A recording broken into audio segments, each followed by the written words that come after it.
ਬਹੁਤ ਰੱਖੋ ਰੱਖੋ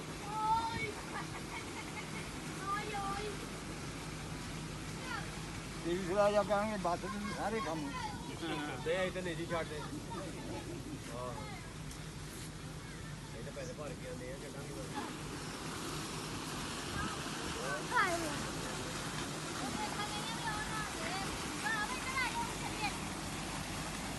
ਬਰਾਲੇ ਤੇ ਰੱਖ